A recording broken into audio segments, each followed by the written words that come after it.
e paz, amados, amadas, sejam bem-vindos. Quero já, no início aqui, já dar um abraço na Carol, que está aqui visível também. Hoje é dia da enfermagem, né? E acho que a nora do pastor Walter também, a enfermeira, enfim, a mãe de Deus, todas as enfermeiras sejam abençoadas nesse dia, o dia da enfermagem, em nome de Jesus.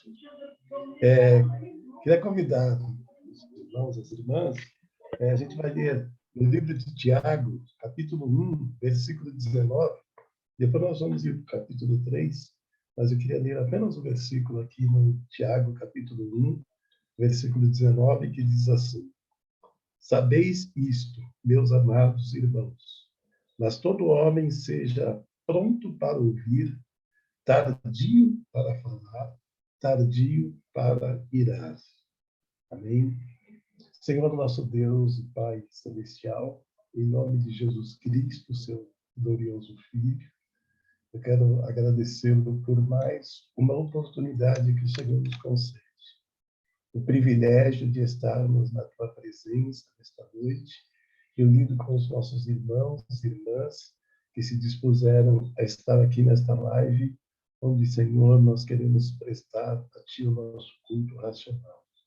Recebe, Senhor, a nossa presença, recebe o nosso louvor, a nossa adoração.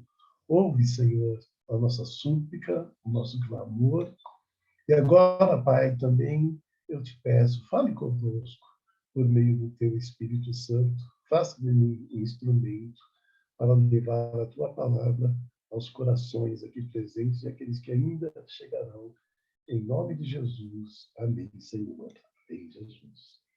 Irmãos, uma das coisas que a Bíblia fala que é difícil, né, de nós dominarmos, uma das coisas mais difíceis é a nossa língua, né? Então, quando o servo de Deus, Tiago, que é irmão de Jesus Cristo, irmão carnal de Jesus Cristo, ele deixou escrito aqui, na unção do Espírito Santo: sabeis isto, meus amados irmãos, mas todo homem seja pronto para ouvir. Quer dizer, a única coisa que nós precisamos estar sempre prontos é para ouvirmos. Tardio para falar, tardio para irar-se, né? Então, o cuidado que a gente precisa exercitar nos dias, principalmente que nós vivemos, né? A gente tem tido muita oportunidade de falar, e às vezes a nossa fala, irmãos, ela não edifica em nada se nós não vigiarmos. Se nós não tivermos cuidado, a nossa fala pode até levar à destruição. E aí eu quero juntar esse versículo aqui ao capítulo 3 do mesmo livro de Tiago, que diz assim: meus irmãos, muitos de vós não sejam mestres, sabendo que receberemos mais duro juízo. Então, uma das coisas que ele já traz aqui para nosso cuidado é: não, muitos de nós não sejamos mestres, porque o que é mestre, ele vai ter um mais duro juízo, quer dizer, o peso que vai estar sobre aqueles que ministram, sobre aqueles que são mestres, sobre aqueles que têm a palavra, que têm a autoridade, né? O peso será maior do que aquele que ouve. Isso também não é para desanimar e dizer: não, então eu não quero, né? Quem tem o dom é facilitador da manifestação do Espírito Santo. Mas quando a gente não tem o dom, há uma dificuldade. E assim, mesmo tendo o dom, nós precisamos sempre buscarmos a sabedoria de Deus no nosso falar, para que o nosso falar não seja um falar agressivo, que machuque, que fere. Ele pode ser até uma exortação, ele pode ser até uma repreensão, mas ele deve vir com amor, com misericórdia e no intuito de que aquele que está ouvindo poder ter a oportunidade de se reconciliar, de se consertar, né? O intuito nunca é de destruição, né? Porque a palavra de restauração, ela não é de destruição, ela é de restauração. Quer dizer, aquilo que está errado ser consertado, né? Então, aí ele diz aqui ainda mais assim: porque todos tropeçamos em muitas coisas. nenhum ser humano é perfeito. Todos tropeçamos em muitas coisas. Se alguém não tropeça em palavra, tal varão é perfeito.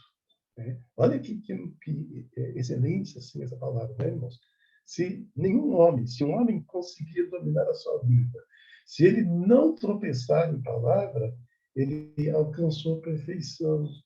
E poderoso para também, e é poderoso também para refrear todo o corpo. Então ele vai ter domínio sobre todo o corpo quando ele tiver domínio sobre a língua. E aí ele diz assim: nós pomos freios na boca dos cavalos para que nos obedeçam e conseguimos dirigir todo o seu corpo. E ele dá um exemplo, né, claro disso. Então, o freio de um cavalo, ele virar para a direita, ele virar para a esquerda, tudo isso fica colocado na boca do cavalo. Né? Então, ele está dizendo assim, que quando você tem o domínio, quando você tem o freio, quando você tem o domínio da boca, você tem o domínio do corpo todo. Porque no cavalo, todas essas coisas estão colocadas na boca dele e todo o corpo é dominado por causa da boca dele. E ele está dizendo assim que nós, quando temos o domínio sobre a nossa língua, nós conseguimos vencer o nosso corpo, refriamos todo o nosso corpo.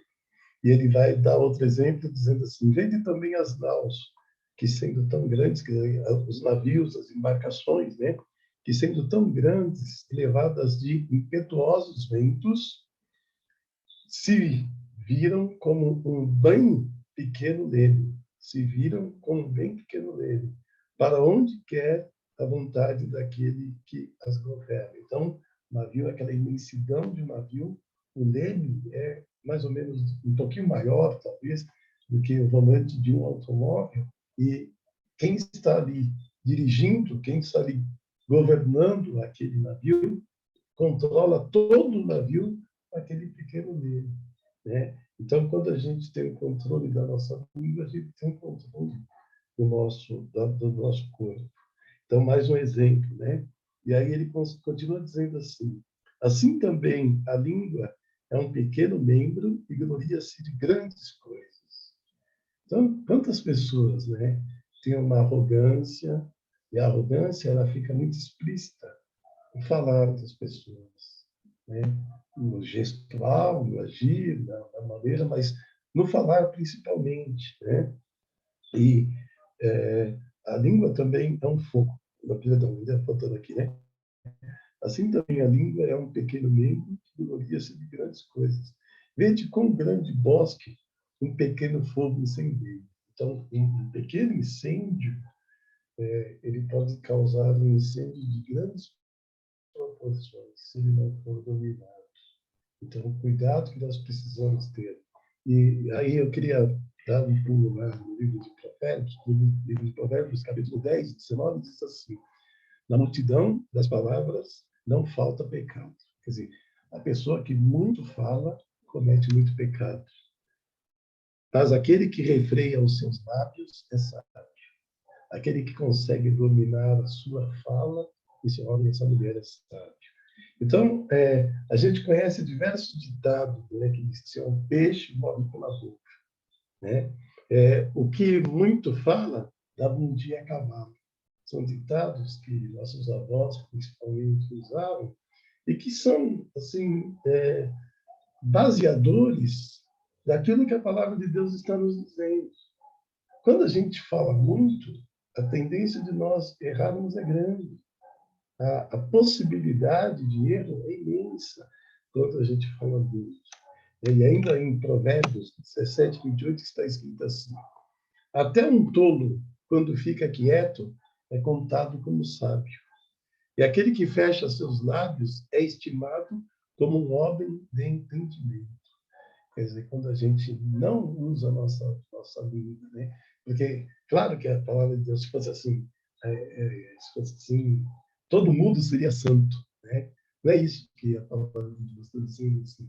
O que a palavra de Deus está pedindo que nós tenhamos é sabedoria em falar, né? É o cuidado para que a palavra que sai da nossa boca não seja uma palavra de machucar, de destruir, de ferir, né? De trazer dissensão.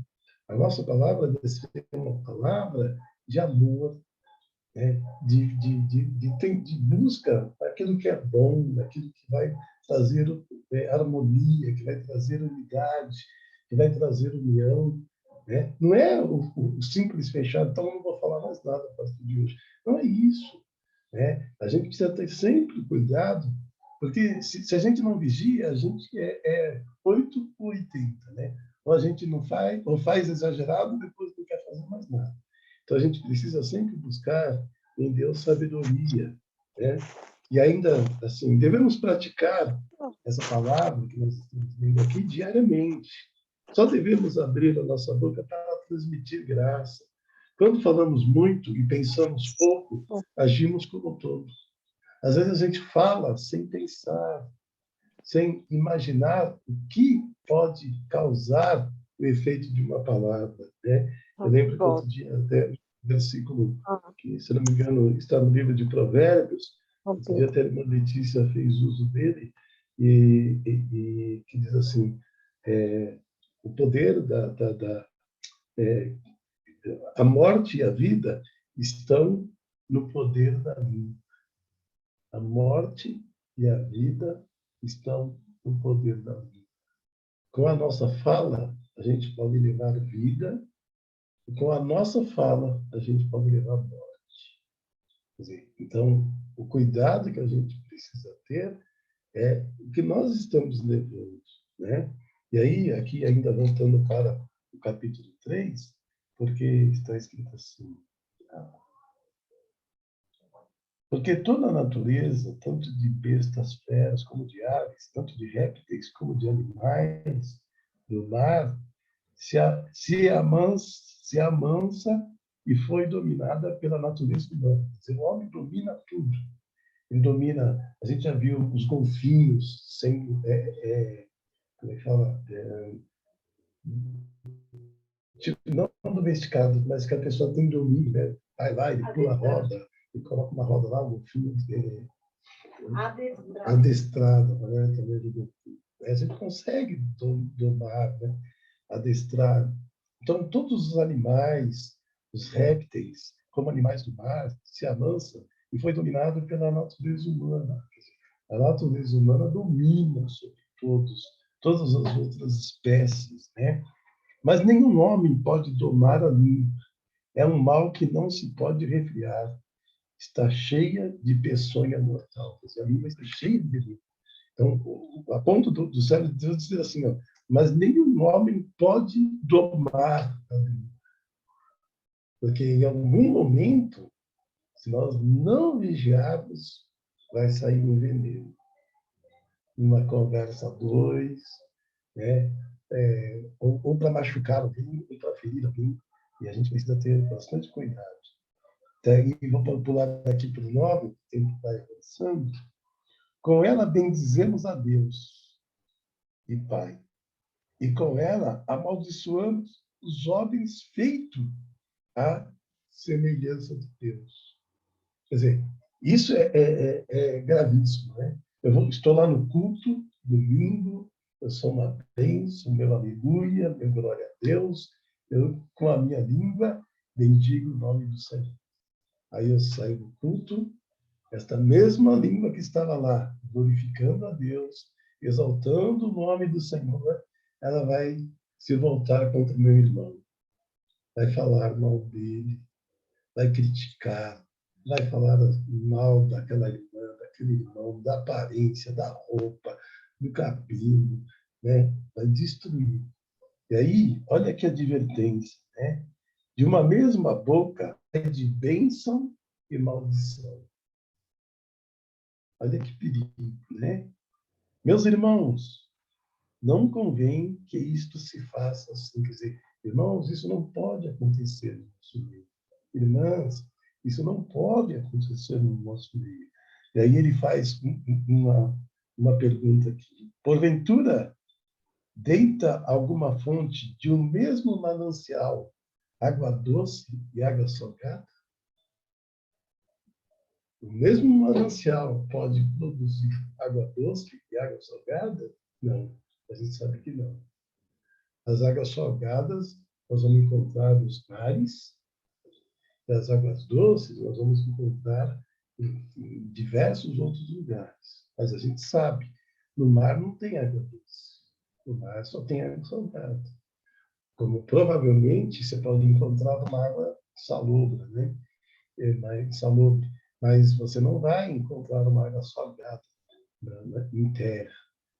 Então, esse é o cuidado que nós precisamos ter, porque aquilo que a gente fala é aquilo que nós somos, e a gente precisa ter sempre esse cuidado. E é uma coisa, irmãos, que assim, se a gente não vigia, como isso é comum, e a gente não achar comum algo que é ruim para Deus, algo que não agrada a Deus, algo que é pecado. A gente não pode tornar o pecado alguma coisa comum. Sabe, as advertências, não é porque a gente o pastor está chamando a gente de fofoqueiro, nós não somos. Não, não é isso. Não há em momento nenhum essa acusação. O cuidado é para a gente vigiar, para a gente ter conhecimento daquilo que a gente muitas vezes erra e para a gente começar a buscar um procedimento diferente. Porque se eu guardar essa palavra no coração, amanhã, quando eu for falar de alguém, essa palavra vai subir. Peraí, ontem eu preguei que eu devo vigiar com a minha língua, eu estou aqui hoje usando a minha língua para falar mal de alguém. Esse é o objetivo da palavra. Porque o Espírito Santo está em cada um de nós. Ele faz morada em cada um de nós. Né? Mas se a gente der lugar a ele, assim como quando Jesus foi tentado, a palavra estava nele. Quando ele foi tentado, ele respondia com a palavra. Está escrito, só o Senhor teu Deus adorarás. Está escrito, não sobre pão viverá o homem. Está escrito, não tentarás o Senhor teu Deus. Ele dizia as palavras, porque ele não estava ali com o rolo. Naquele tempo não havia a Bíblia, como nós temos hoje, ele não tinha um rolo ali na mão, mas as palavras estavam no coração dele, assim como elas precisam estar nos nossos corações. E estando a palavra nos nossos corações, a gente vai ter um cuidado maior. Né? Deixa eu ir aqui para o fim. Né? Então, o tolo fala muito, age pouco. Fala muito e pensa pouco. Fala muito e comunica pouco. O prudente fala pouco e reflete muito. Fala pouco e comunica muito. Fala pouco e abençoa muito. Que nós sejamos prudentes. Né? Que a gente tenha aqui ainda, no versículo 12, meus irmãos, pode também a figueira produzir azeitonas ou a videira figos? Claro que não. Aqui do meu lado, aqui no vídeo, está uma engenheira agrônoma. Pode, engenheira? De jeito nenhum. Né? Ela é autoridade nisso. Eu não sou, eu sou leigo, mas ela é autoridade. Ela está falando com propriedade, confirmando o que a palavra de Deus disse aqui. Não há como, irmãos. É isso que a gente precisa trazer para o nosso coração. Nós somos abençoadores. Nós somos abençoadoras. Nós levamos palavras de paz. Onde você chega, a Bíblia diz assim, se você disser numa casa, paz sobre essa casa, e alguém lá disser amém, a Bíblia diz que a paz desce sobre aquela casa. Se ninguém dizer amém, se ninguém falar nada, você chega e diz paz seja sobre essa casa, e ninguém falar nada, a Bíblia diz que a paz volta para você. Olha que poder, olha que poder tem aquele que é servo de Deus, aquela que é serva de Deus. E é esse poder que Deus quer que nós tenhamos. Então, a gente, bem rapidinho, você lembra de um testemunho, uma vez o pastor disse assim que ele falou, pastor, muito amigo nosso, pastor Benedito, nós éramos bem meninos, ele dizia assim, não, quando a gente vai fazer visita, não coma na casa de ninguém, não coma na casa de ninguém. Porque ele disse, certa feita, um irmão foi, e a gente saiu e fomos fazer uma visita, e nós chegamos na casa da irmã, ofereceu café, irmão, não, eu quero, e comeu, e se encheu, e aí depois eles saíram de lá, disse que chegou num outro lugar, aí eles foram lá, o demônio se manifestou, o demônio foi lá e pôs a mão na cabeça da pessoa para repreender a manifestação do maligno. O maligno olhou para ele e disse assim: ô, seu comedor de feijoada, você quer me expulsar daqui? Então, assim, o inimigo conhece a nossa obra, a nossa vida, sabe? Então é perigoso a gente falar assim: oh, sai daí, Satanás. Ele diz: oh, você que é falador aí, fala mais do que filho do sapateiro, né? Parece que bebeu água na casca do ovo, quer me expulsar daqui, rapaz. Vai se consertar primeiro. Mas que não seja assim na nossa vida. Deus é contigo. Deus é na tua vida. Vamos buscar sabedoria do alto a cada dia. Fique na paz de Deus. Obrigado.